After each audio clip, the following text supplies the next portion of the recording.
Hello and welcome to Warp Factor Unknown, the podcast where we delve into the world of Star Trek for an unpredictable rewatch and discussion. I'm your host Dan, and joining me today, an award-winning holo novelist, Tom. Hello everyone, good to be back again. Fantastic. Today's random episode of Star Trek is from Star Trek Discovery, Project Deadalus. That's from Season 2, Episode 9.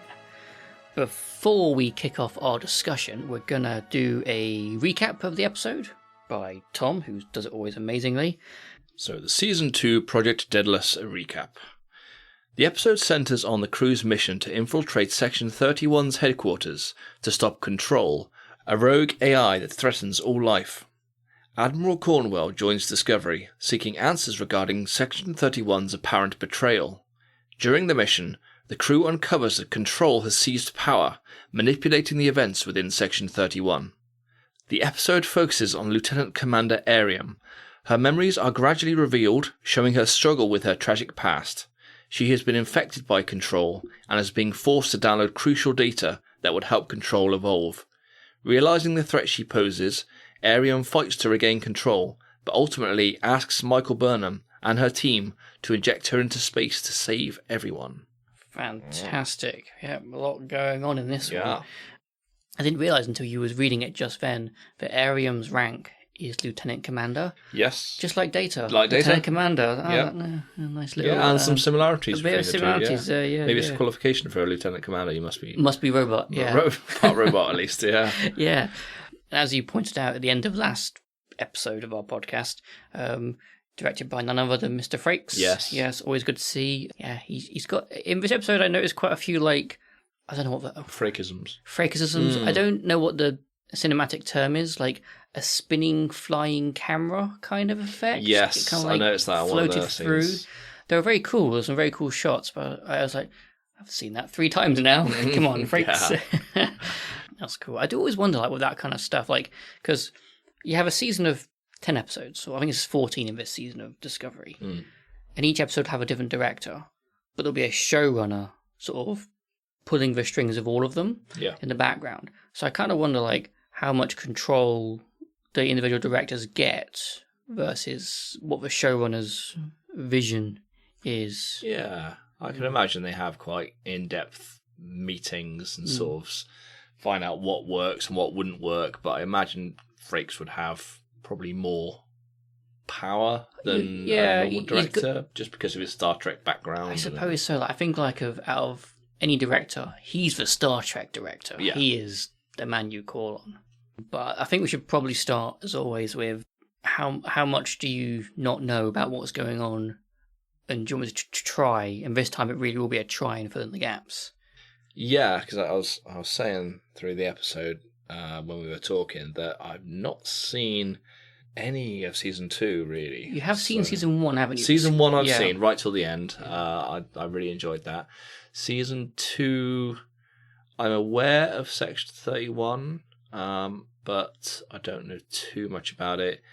And as for the characters, I know a lot of them from Season 1, so... Yeah, and we see some in our episodes we covered in Season 4, 3 and 4, like Lieutenant Detmer and Arushikun, they're in some of the episodes we discussed, obviously Saru and stuff, but yeah, some of the other characters like Pike and Spock. Yeah. Obviously know who they are, but not in this context.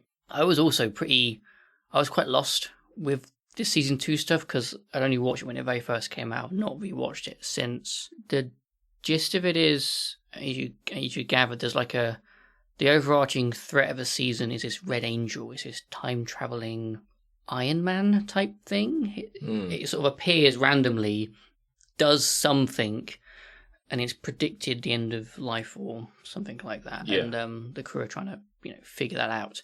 But that plot doesn't really play much into this episode. That's very much a C plot in this episode, which is kind of good. I kind of liked it. This episode was quite standalone in that respect. I think that's why I enjoyed it quite a lot, even not having the background knowledge of the whole season. I was like, I didn't feel out of the loop. Spoilers. This episode was rad. This is great. Yeah, there was one other thing that was sort of very briefly mentioned in this episode, but it's actually a really big plot point in Discovery from Season 2 all the way to the end. And that's this probe data That is the data which Arium downloaded, or part of what she downloaded, and was trying to take onto that space station to give to Control. At some point in season 2, they came across this alien probe, a bit like Vija from the motion picture, or other various probes that Star Trek has come across. And it's been traveling the galaxy for thousands of years, just collecting data, just scanning and eating up transmissions and just storing all this stuff. And eventually it got to Discovery. I think the probe was dying, or it was damaged in some way, and it couldn't continue, so it downloaded all of its data, these thousands of years worth of information, onto Discovery. They have this, they call it the probe data, and eventually it kind of makes Discovery, the ship, sentient, because it's kind of weird, kind of cool. I don't really. It knows so much. It knows so much, yeah. So in some ways, like, the ship becomes a character. As always, a Discovery, it never really gets fully utilized, I don't think. Having like a ship character, that's a really cool idea. I think they could have done a bit more of that. But anyway, that's the probe data which gets mentioned, which is a pretty cool concept. Because when it came to the downloading, which was taking forever, it reminded me of, like, I don't know, well, I had my first Pentium, and I think it took ages, or like the dial-up brought, internet. I thought, well, why in the 23rd, yes, century are they having such difficulty downloading a file? I mean, is it surely the information can't be that big? But then hearing that the probe has thousands and thousands of years of information. Obviously, it only wanted AI data, but that's still a lot of data. I mean, you're right, Joe. Just before this, I was talking to you about how I've been backing up some of our podcast data, like some of the master files and stuff. And I bought this new hard drive, and I backed up all of season 1 and what we've recorded so far of season 2. It took 20 minutes, and I was like, that's quite a long time. It's not a long time for the amount of data it was. It was just shy of 100 gigabytes, but I was like, it's still quite 20 minutes. Yeah. Discovery in this season is the earliest form that me and you have seen it on this podcast. When we've seen it, it's been in the future, and it had that refit. Remember, it had the floating nacelles. Hasn't got that here. It's just old original Discovery. And you know what? After having, because I've only watched Discovery, I watched the most recent series, and we watched it for this podcast. It's kind of growing on me as like a ship design. I kind of dig it. When it in season 1, when it very first came out, I didn't really like the style of the bottom bit, like where the nacelles are. It's quite blocky. But yeah, it's growing on me. It's getting there. No, I like it. From the brief glimpses we had of it this episode, I really liked it. Yeah. One thing I'm not sold on, though, in the early Discovery days, the uniforms, the blue uniforms with the gold, like, decoration on the side. The decoration's cool. It's like little tiny Starfleet insignia. That's cool. I'm not a fan. I like the colours. Very confining. They're right up to the neck. It's like, the next step would be having one of those Victorian things around your neck. It looked like sort of like those uncomfortable TNG ones. I'd always like adjusting it, doing the Picard maneuver. I like the colours. I like the reds, the blues, and the yellows. I like bring all that stuff back. Which they do. More, I guess, design notes of Dan. I don't like Spock in a beard. He looks too rugged. Yes. He looks too emotional in a beard. Well, he is emotional in this season. That's kind of like part of his story. He's a bit out of control, I suppose. But he looks better when they get to Strange New Worlds. It's the spin-off show.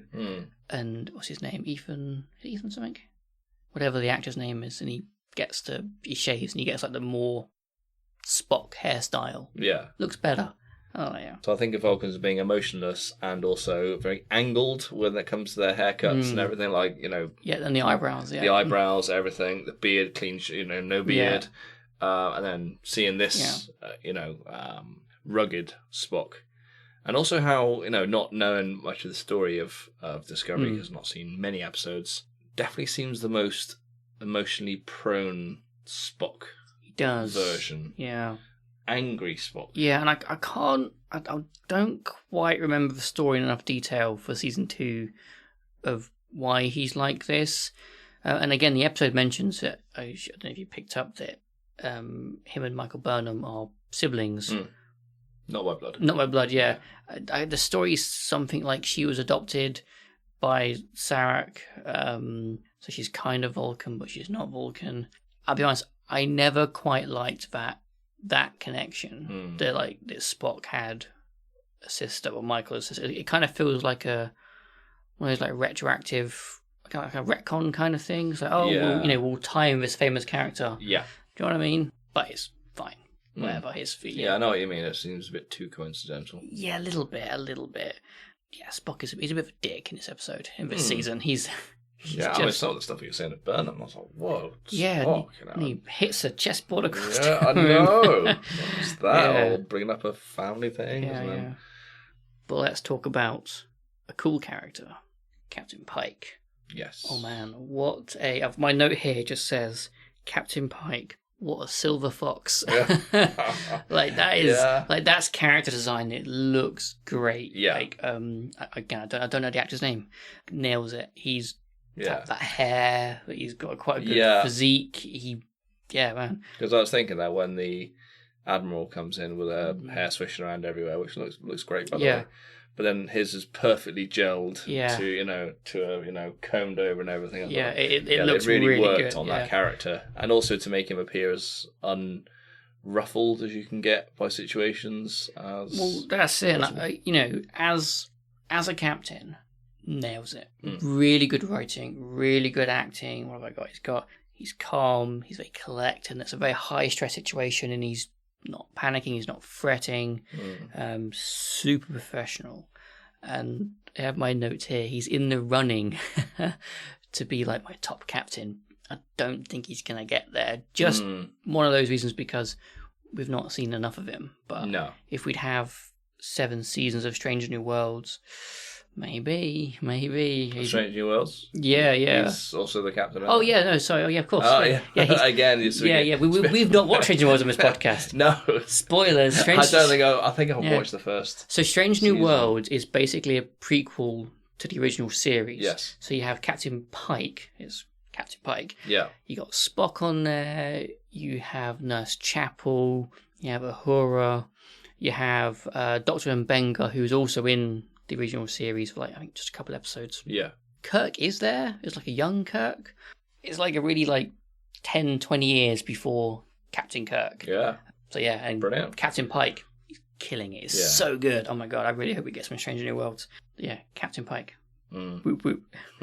Yeah, he does. He's up there with my favourite captains, and of the ones I've seen of him so far. Yeah. I would have said the guy from the first season of Discovery, but Lorca. Probably not anymore. I mean, that's a good question. We'll get to our character discussion later, but is there any reason why you can't have a mirror universe character? Yeah, where he wasn't turned out like he was.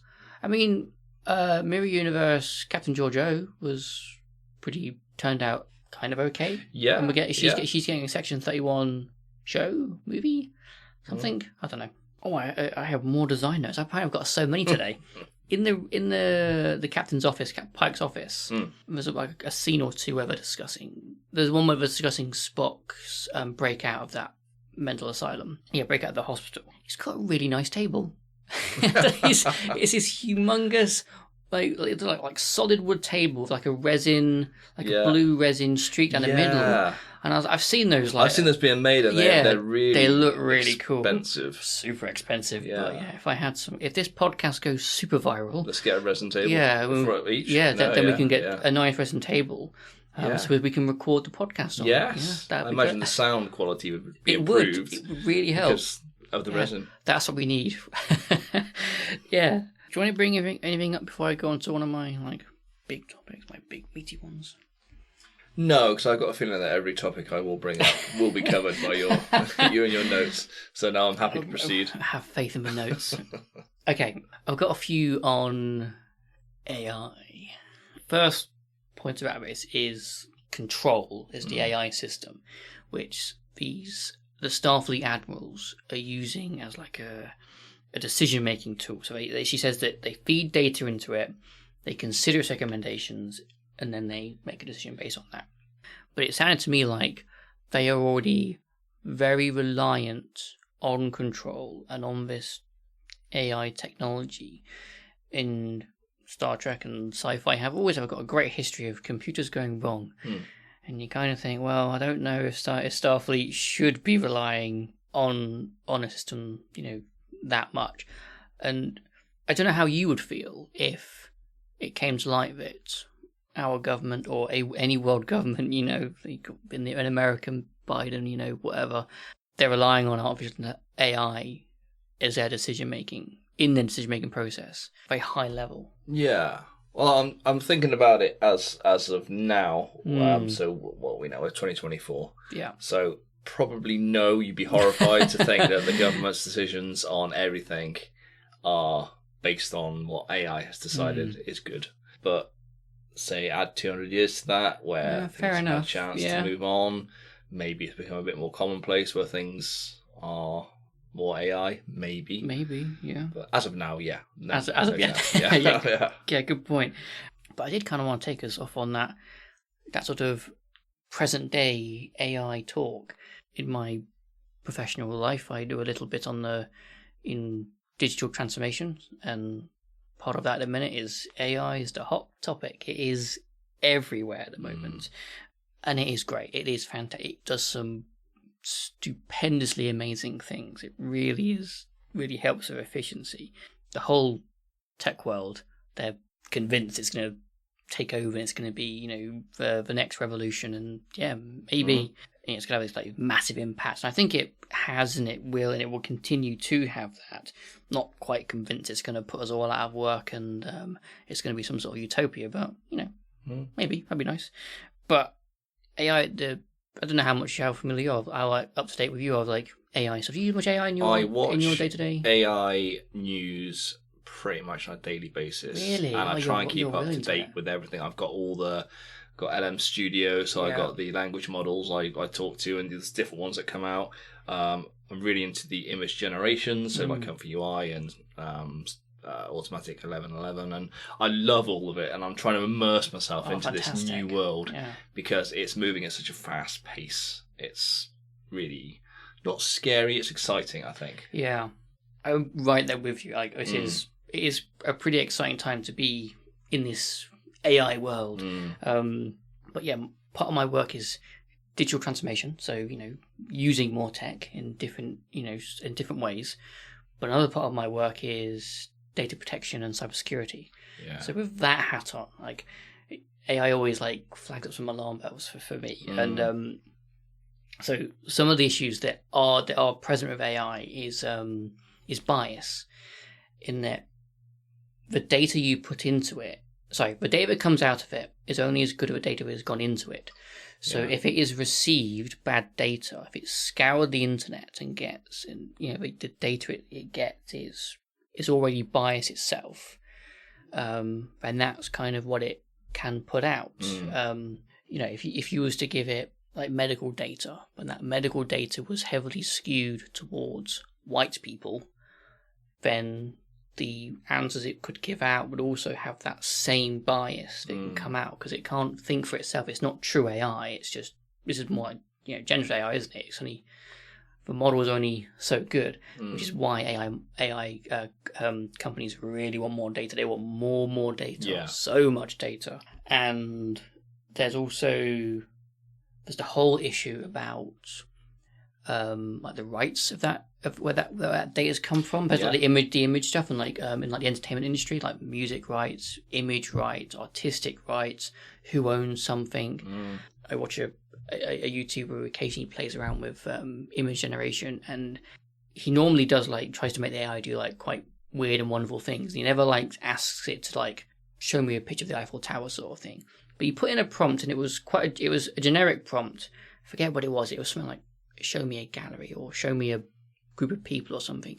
In the background was a picture of the Mona Lisa. He didn't ask for the Mona Lisa, but obviously the AI model had seen the Mona Lisa so many times in thousands of images across the internet, wherever it got its data from, and he'd put it up. And that got him thinking about, oh, well, I didn't ask for that. I didn't want that. Should it have shown me that? Really, it shouldn't have, because it doesn't necessarily have the rights to distribute that image.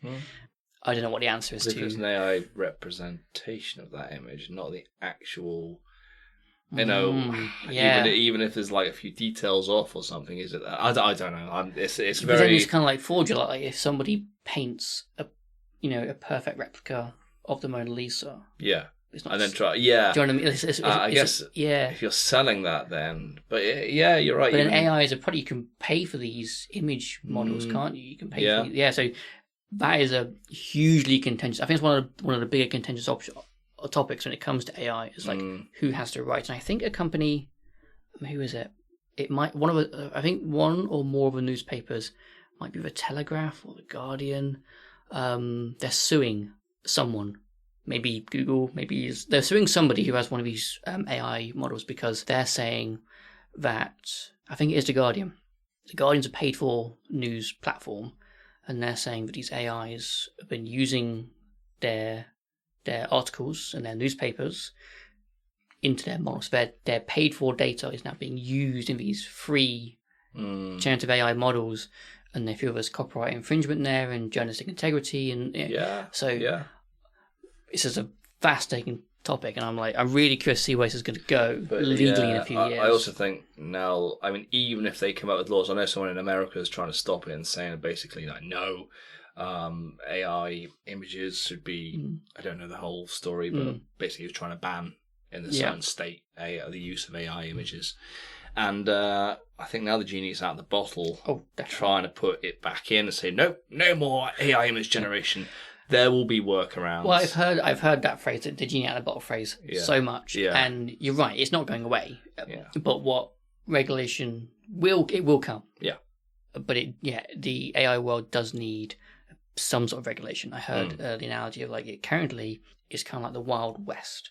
Yeah. There's no, you can do kind of whatever you want, which is in some ways really good and really freeing for companies and entrepreneurs to do amazing things. But then there are other people who are not doing, the correct thing, and they do need that restriction. Yeah, but also the internet itself, I've heard about it trying to be regulated for years, and it's such a massive facility that I think you can make little regulations like an AI regulation could also it could be like an upgrade of just like copyright protection laws and data protection laws. Because other issues I have in my data protection kind of world is data storage issues. So when you say something to the cloud, to your Office 365 account, and we're in the UK, so it's stored in the UK, it comes under the GDPR legislation. Recently, it was with police force in Scotland. Microsoft said they can't guarantee the data will stay in the UK, which means it could possibly go to America or elsewhere.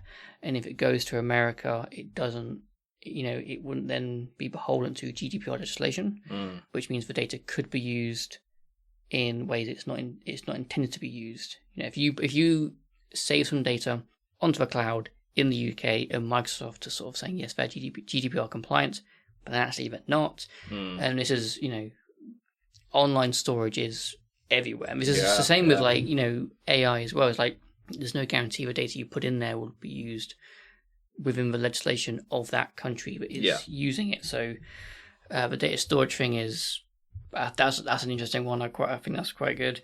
And the last thing I sort of on my mind as I think about AI and it's my professional life. This is so not Star Trek. We'll get back to it. I promise. Is liability. Now, I also my professional life is in the health and social care world, and as I said, digital transformation. So lots of tech coming into this world, and it's great. It's got huge potential. I see a lot of tech around, like trying to prevent elderly people from having falls, which is really cool because that means they don't go into hospital, which reduces wait times. It frees up beds, and it's great. It has huge, great benefits. But imagine if you would. I've not seen anything doing this yet, but I can imagine something that would do this. Some sort of software or some bit of technology which would perhaps help prescribe or recommend medication and dosages and things like that. Or even not that simple, maybe it's just like recommending food and fluids. Like this person should drink this, or they should eat this, less of this. You know what I mean? Like recommending like diet plans for people in the health and social care world. If the AI or this technology recommends something, and then the nurse or the carer or the doctor acts on that, and then that's the wrong decision, where's the liability stand? Is it the AI's fault? Is it the frontline workers' fault? Is it the company's fault, the organization's fault?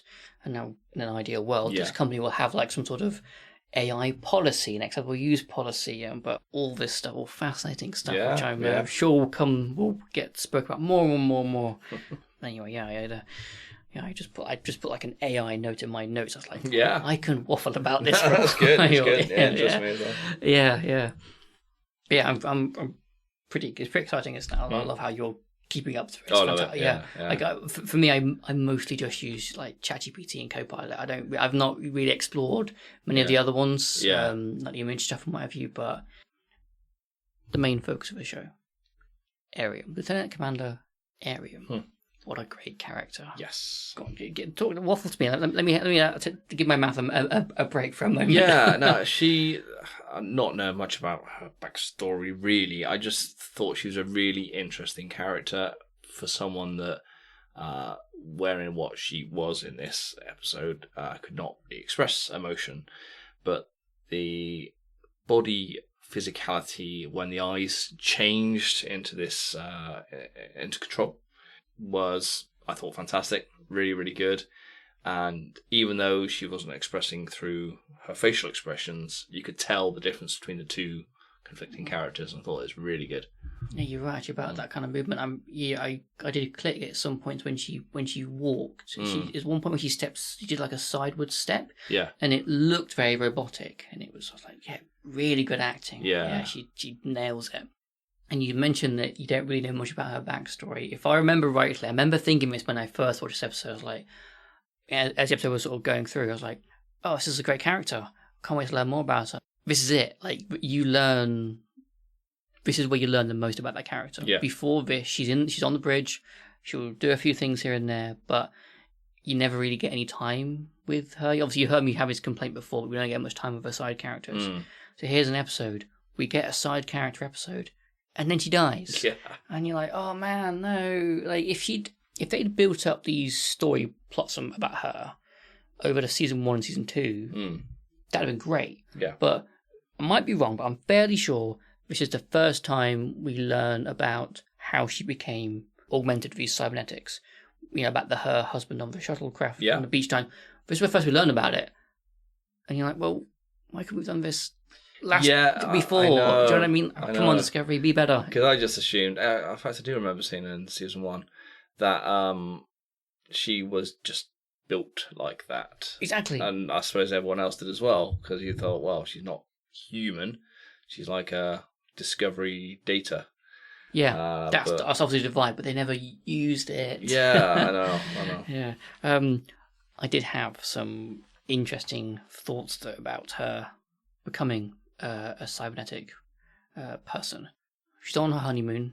She crashes in a shuttlecraft. Husband dies. She gets mangled. Like RoboCop. Yeah. It's exactly like RoboCop. Yeah. And then I thought, well, how much like RoboCop is this? Because she was so injured. Like the robotics she's got implanted now is really severe. It's basically a whole new life form. So did she get a choice? Was she asked? Like, because RoboCop wasn't. He was just turned into a robot. Why is her personality now so robotic? Why is it so different? What actually happened to her? But yeah, I love the fact that she got RoboCopped. Yeah.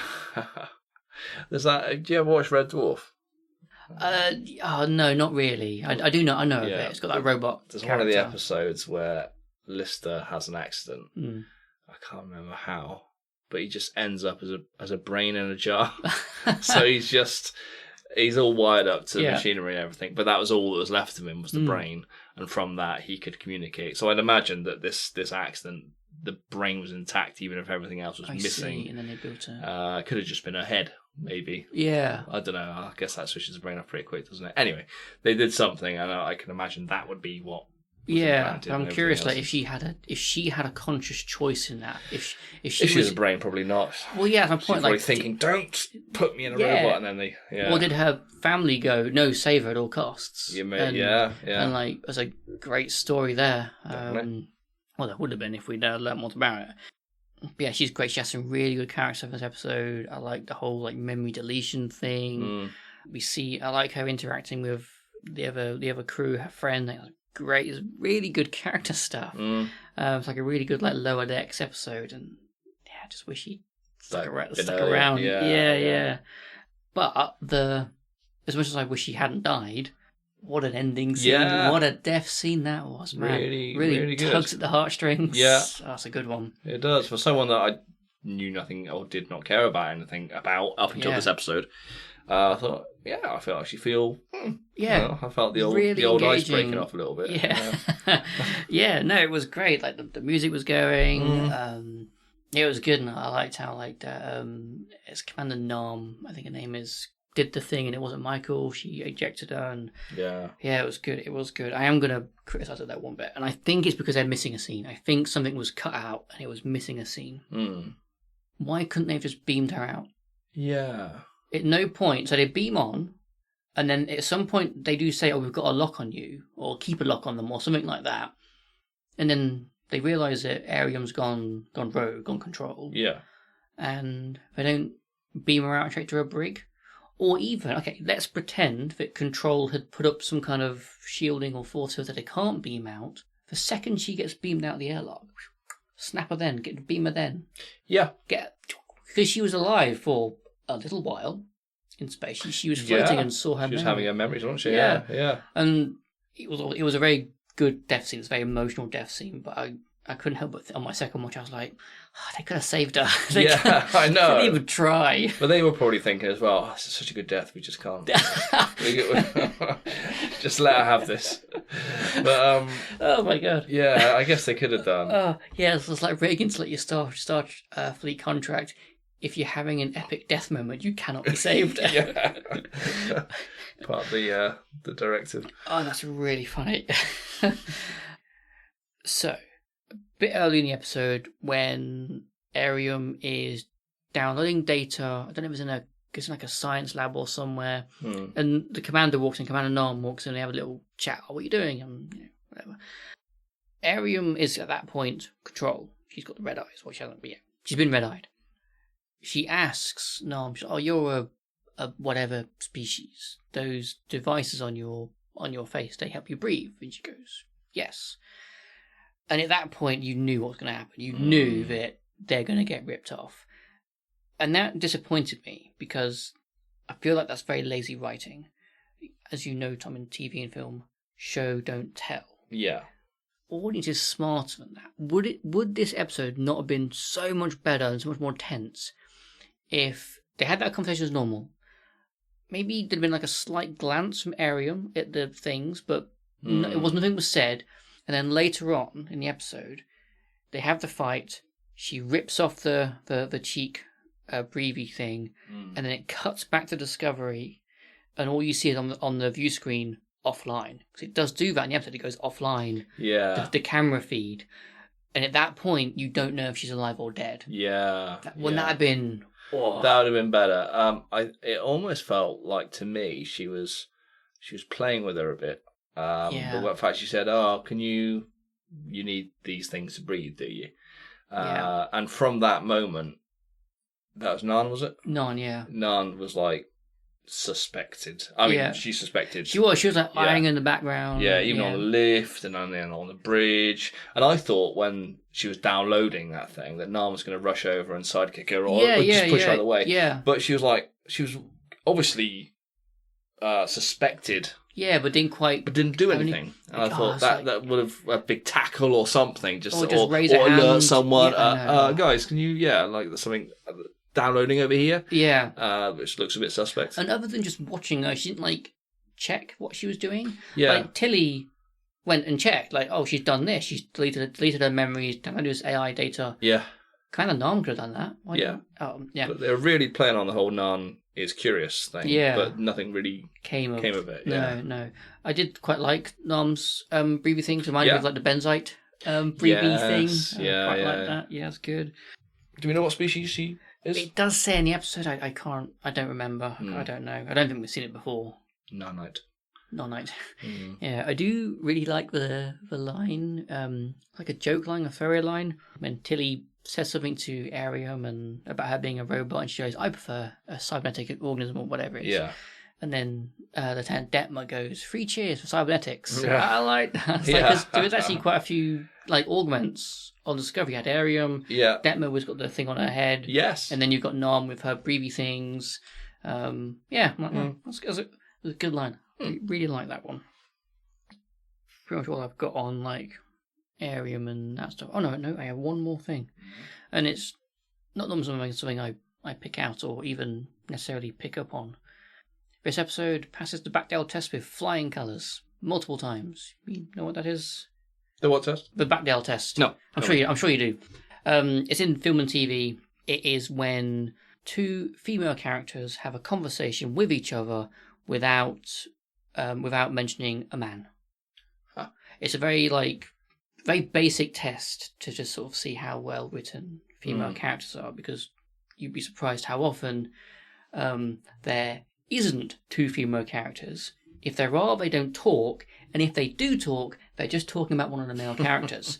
So it's a very silly test. Do women characters have more to talk about than just men? And it's not a perfect test by any means, because you can obviously have very sexist film and TV, which does pass the test, but it's still sexist. Yeah. And vice versa. You can have very sort of things which are very, quite pro-feminism, but don't pass the test. So it's not a perfect test by any means, but it's it's one of those quite, I don't know, silly things that it's good. Get picked out. I've never heard about it, but that's a good test. Yeah. So it's quite a.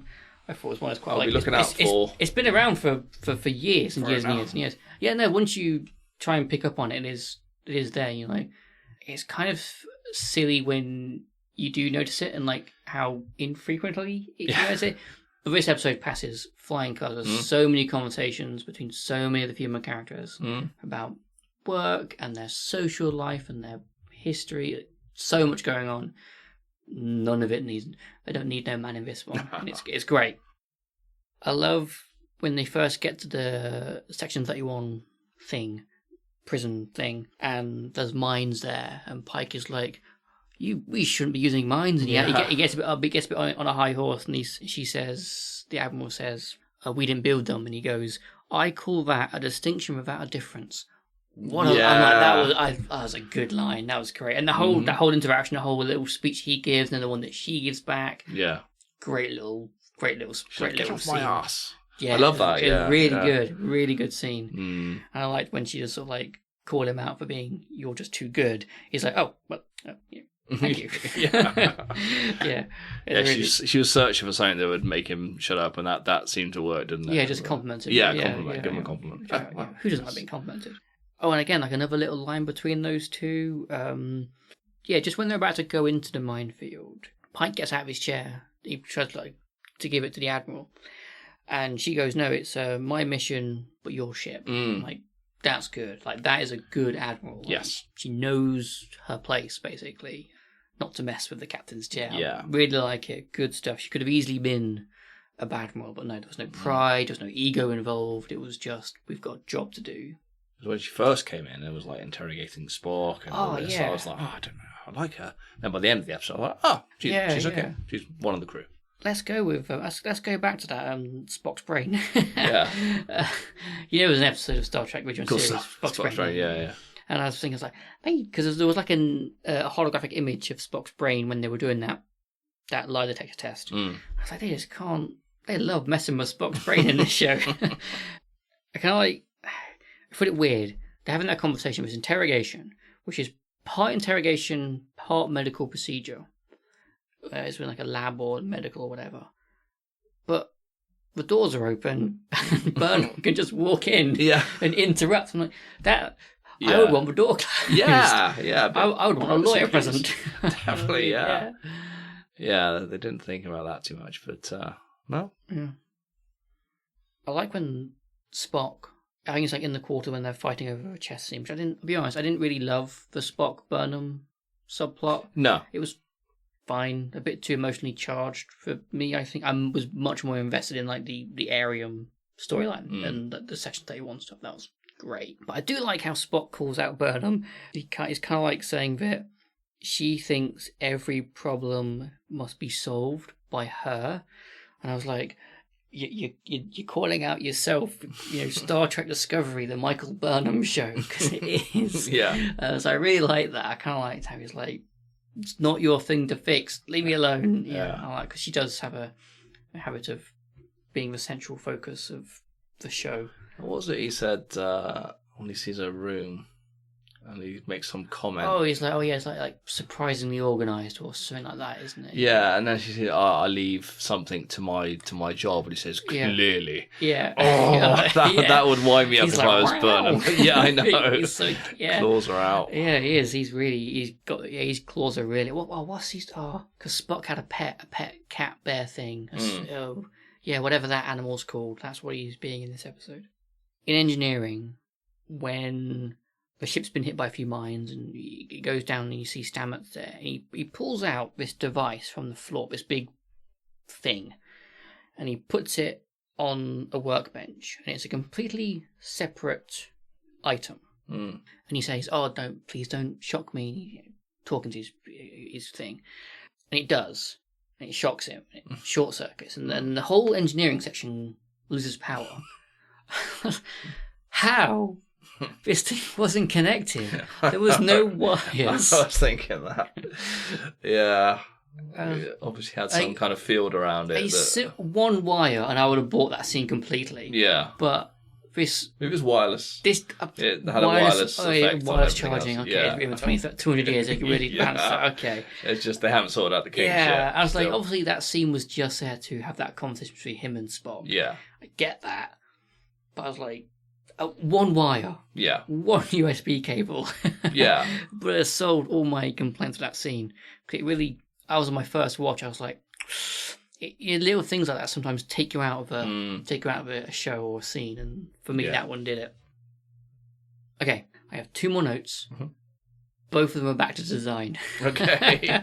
Apparently I really got a lot on this one. Okay, when they first beam onto the space station and they're floating in the artificial gravity, it's like a shot of their boots. On the back of the boots is a little light up Starfleet insignia, and it goes blue when the gravity clicks on. Love it. Yeah. So cool, so simple, and the person who designed that boot, that be the real world designer and also the in-universe Starfleet designer. Props to you both. But in that same good little touch. It is a good little touch. But in that same scene was one thing that drove me nuts. Every time they raised their gun or pointed their gun, their phaser, it did like a little kind of like a little cocking sound. You're like like films when weapons have too many sound effects going on, like like that. It was like that every time they pointed around a corner or raised their thing. I know what it was. It was a safety feature. Obviously, when they're not pointing it, it goes in like a safety mode. I get that, but the noise, a little every couple of seconds. I mean, surely, if you're trying to be stealthy, then I know, right? Maybe there's like a little stealth button, a silencer. Yeah. Like, and they just decided to have it on for this one. When Arium pointed the gun at Nan, on the ship, surely it made that sound as well. So if she was trying to be stealthy about shooting her in the back. There wasn't a point where she was stealthy and pointing. I thought she was pointing when she went control eyes, and she pointed it at Nan. And she thought, she could have gone pop pop. Yeah. Oh yeah, maybe. But then going back to the noise of the gun, if she was trying to do that secretively. Well, no, because the gun makes that noise every 3 seconds because they're all doing it. Oh yeah. It just becomes like background noise. He doesn't hear it. But no, I thought she was going to shoot Nan. Yeah. Oh no, I didn't click that bit. But yeah, that would have been way easier. Yeah. I mean, also, like, Control had killed all of the crew on the space station. Like, it had cut the life support off, it had cut someone in half in a door. Yeah. And when Arium was trying to download the data, Control weren't doing nothing. It wasn't like lifting the gravity off of Burnham or, opening airlocks to get her out. It was just... wasn't making things easy. No, just like letting Aim do it all. I did like the fight scene. It was a good fight scene. I thought it was very well put together and acted, and it felt real, and it felt just as you want to see a fight scene. Burnham took some punches, and you really felt like they were like from a robot. Yeah.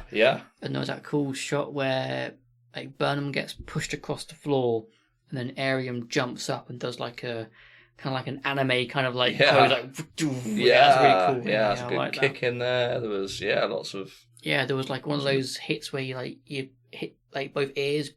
Yeah, that was good. Yeah. And like a jumping double kick, that was good. Yeah, it was. You're right, very well choreographed. Well done to the stunt person. Let's wrap it up. Do you want to take us into this wrap up? Yeah. So I really enjoyed this episode. I thought I was a bit concerned going in, as it was like it's a 3-part. This is it. No, this is like a whole story, a season story arc. Yeah. This is the whole thing. So I was a bit concerned going into this that being a whole season arc, that I wouldn't know what was going on or who the characters were. But as we mentioned earlier, this kind of felt a bit like a stand-alone episode in some ways, which I thought worked really well. All the acting was great. The characters were fantastic, especially Ariam. I thought Ariam was really good in this. And when Control took her over, I thought that was good. And well acted, like the physicality between the two different personalities was really noticeable, and I thought amazing. So yeah, in terms of an IMDb, I'm going to give it a significantly higher rating than most of the Treks I've seen before, because I just really enjoyed it. I thought it was a very well directed episode. So 8.2. 8.2. I knew you was going to go above the 8. I could feel it in your voice. Yes. That's good. That's a good score. I agree with everything you just said, and this episode was fantastic. I loved it. It was a standalone episode for the most part. I really love, Captain Pike. I love we got to spend so much time with all these side characters. We learned some stuff, even if though some of it wasn't like, flashback scenes about Calder Scott, whatever it was. And that death scene was super cool. It was really emotional. It had a lot of weight to it. Even though this is, in a lot of ways, kind of like the first time you spend a lot of time with Ariam. You really felt for her. Yeah, loved it. Great episode. No complaints. I'm gonna go a bit higher than you. I'm gonna go 8.7. I'm gonna go. Yeah, really, really high. That's up there. Just loved it. It was really good. I wouldn't be surprised if this is one of the top rated episodes of that season. Mm-hmm. We won't check because we don't want to spoil any other ratings for the other episodes, but I reckon this is, I would say, if it's not, it should be. Okay, let's see what it actually got. Star Trek Discovery, Project Deadalus. It gets a 7.9. Huh. Wow. Do you know what? I guess that's probably about right. That's still very good. It's a really good rating, that is. Yeah. Out of how many people rated that? 4,000. Yeah. Yeah. That's pretty good. Good rating. Happy with it. If you click on that 7.9, actually, can you click on that? It tells you how many people rate it 8, 9, and 10. So, yeah, a lot of people rated it. Yeah. It was just a few. That's a good point. Yeah, we're looking at the breakdown of the ratings now, and like 23%, 20%, and 22% are all 8, 9, 10. And then there's 9.8% and almost 10% of people have given it 1 star. And I wonder if that's just people who just don't like Discovery. Just like grumpy Star Trek fans who don't like Discovery. Because this is not a 1-star episode. It is not. There's, we need to choose an episode now. Let me run over the rules. As you all know, we will watch 2-parters. We won't watch whole story arcs. If we get the same episode, we'll go up or down. We can't watch the same show we've just watched. We can't watch Discovery again next time. And we can't have the same show twice per season of Warp Back to Unknown. So that also means that Original Series and Enterprise are both out of the running for this selection. So I think that takes us down to... We're on 11 now? Because we finished very short, didn't we? We watched all of those. So I've got 10 on here. Yes, we would have... We can't have Discovery, Enterprise, Original Series, or... Very short. Very short, yeah. We're on down to 10. Wow. very slimline list. Yeah. I want Strange New Worlds. Give it to me. Let's do it. Okay, are you ready? I am ready. Here we go. 7. 7. Let me check the list. Strange New Worlds. You're not just... No, generally, yeah. Oh, it is? Yeah. That's and then that was just to verify. Oh my god, yeah. Yeah. Okay. Wicked. Strange New Love Worlds. it. Strange New Worlds. So let's roll and see which one we're going to get. Reset. Quantity is 2. So we are going to be watching Season 1. Season 1. Good. There are 10 episodes. Okay. And we're going to be watching episode 1. What? Hey, great. Okay, good place to Second start. time we've got a first season. Yeah, that's great. I'm happy with that. Yeah, so we have... Oh, Strange New Worlds. That's the episode title, Strange New Worlds. Let me go find a synopsis for that. When one of Pike's officers goes missing while on a secret mission for Starfleet, Pike has to come out of a self-imposed exile. He must navigate how to rescue his officer while struggling with what to do with the vision of the future he's been given. Now, I don't know if he's been given this vision in Discovery, if he had it in Discovery or if he got it in Strange New Worlds. Mm-hmm. Do you know what happens to Pike in the original series? He dies, doesn't he? No, He doesn't. He gets injured. He gets very, very injured. Happens the same in the Kelvin movies, the 2009 movies. He gets put in a wheelchair. Oh. But in the original series, he gets quite badly burnt, and he kind of gets very similar to a locked-in syndrome. And he's in a robotic wheelchair, and all he can do is he's got a little beep, beep, beep. That's how he can communicate. That's all he's got. Yeah. So young Pike sees a vision of this, and he's like, "Oh no, what do I do? Yeah. I don't want to be there, but I got a job, Yeah. Fantastic. Cool. Look forward to it. Me too. Yeah, that's cool. Right, we now need to characters. Tom, anything you would like to choose today? What's on the list? People So we've done counselor, we've done tactical, we've still got comms, we've got the ensign, the generic ensign of the show. We have helm. We've not done a helm yet. We still have doctor. Yeah. Science officer. We've done engineer, and we've done first officer. We've got captain left as well. Should we do ensign? We could do the ensign. Okay, let's do the ensign. So I'll just run through the ones that I've got on my list. Maybe there's some more that I missed. Quite possible. So I have Wesley Crusher. Obviously. Harry Kim, the Eternal Ensign. Basically, all of the lower decks crew, so Boimler, Mariner, Tendi, Rutherford, they're all ensigns. So any of those. Ensign Nog, of course. Chekhov, I'm pretty sure he's an ensign. So I got Chekhov from original series, but also Chekhov from the Kelvin movies. I don't think he's in Strange New Worlds, I'm not too sure. There's Mayweather and Hoshi from Enterprise. And then from Discovery, I have Tilly and Adira Toll. So quite a lot on that list, actually. I don't know if I miss anyone, but any thoughts? Any direction you want to go? Yes. Well, I tend to stick to Next Generation DS9 for my choices. Yeah.